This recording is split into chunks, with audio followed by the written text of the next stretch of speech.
Congratulations, we're a couple weeks in to our remote learning plans, and by now you probably are looking at your Google Drive and having heart palpitations. So let's take a quick look at some of the features in here that we can use to make lives a little bit easier. Also, within the course of the first few weeks, as expected, we've seen some weird things, like you might be getting other kids' work. Can't find your work easily. We're going to talk through some of these things that might make life a little bit easier, but I'm going to keep it brief here. As always, reach out if you have further questions. We can have a quick Zoom, and I can look at your screen and see what's going on. Please understand, I don't have all the answers, but the suggestions I'm giving you are based on a few years of best practices and me making my own mistakes, because heaven knows I've made plenty. Okay, in Google Drive, if you go in through the web, My Drive is anything you've owned, created. You have the ability to make folders in here. You can share folders. You can even, so if I create a new folder in My Drive,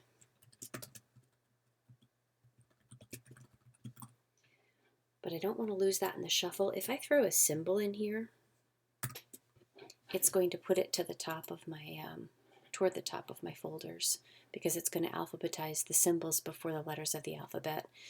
And you might want to even color code, so I can right click or control click or a two-finger tap on my trackpad on a Mac, and I can change the color.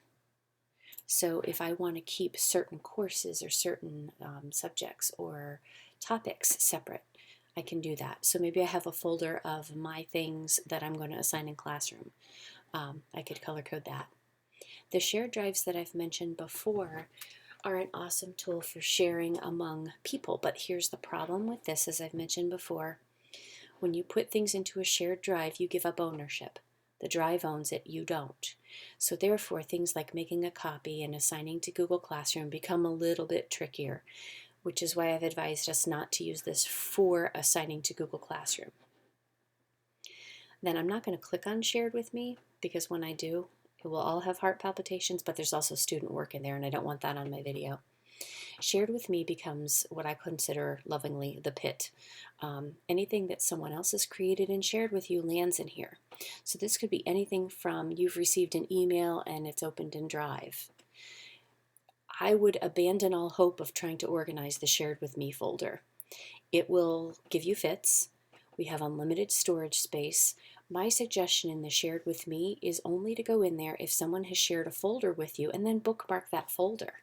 So, okay, maybe my team created a folder, they shared it with me, I access the folder, and again, I'm not going to click here because there's student data, but I can bookmark that folder by clicking the star in Chrome, and that way I can easily access that shared folder.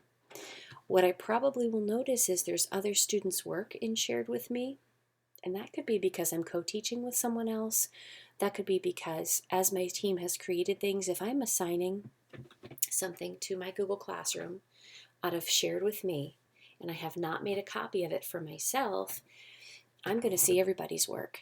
So probably the best workflow here is, this is awesome, I love how you guys are collaborating, but perhaps take the things out of the Shared with Me folder, make your own folder for what you're going to assign, and put it in Drive and assign your copies. I know it's an extra step, but it will alleviate the, oh my heavens, I'm seeing work from every second grader on the planet in my Drive. So again, take the Shared with Me folders and bookmark them. Avoid going into the pit if you can. Avoid hope of trying to organize it. Because then we get into issues if you delete things, are you deleting them for other people? So I tend to just forget this is here, bookmark what's important, make copies of things to organize in my Drive, and then assign only things that are my copies. And that should hopefully help alleviate some of our permissions issues. Thanks for sticking with me, and again, please don't hesitate to reach out if you have questions. None of us are going to get this right on the first or second try, and I don't even know what right is. We're just trying for best practices at this point. Have a wonderful weekend.